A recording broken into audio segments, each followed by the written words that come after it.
بسم الله الرحمن الرحيم. ثلة من الأولين وثلة من الآخرين. وأصحاب الشمال ما أصحاب الشمال في سموم وحميم وظل من يحموم لا بارد ولا كريم. إنهم كانوا قبل ذلك مترفين وكانوا يصرون على الحنث العظيم. وكانوا يقولون أئذا متنا وكنا ترابا وعظاما أئنا لمبعوثون أو آباؤنا الأولون. قل إن الأولين والآخرين لمجموعون إلى ميقات يوم معلوم.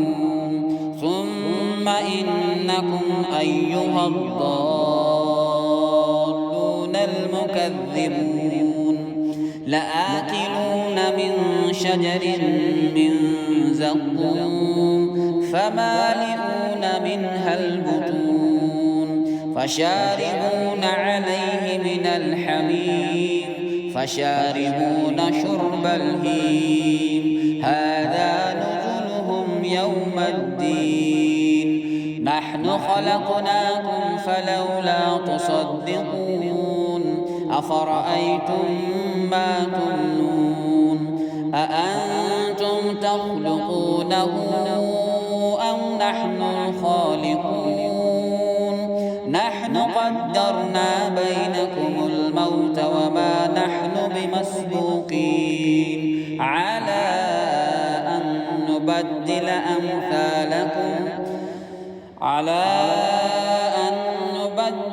أمثالكم وننشئكم فيما لا تعلمون.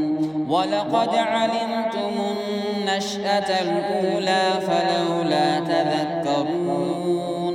أفرأيتم ما تحرثون أأنتم تزرعونه أم نحن الزارعون؟ لو نشاء لجعلناه حطاما فظلتم تفكهون. إنا لمغرمون بل نحن محرومون.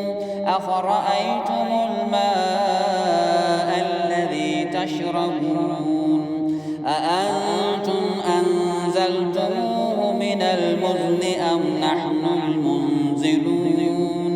لو نشاء جعلناه أجاجا فلولا تشكرون.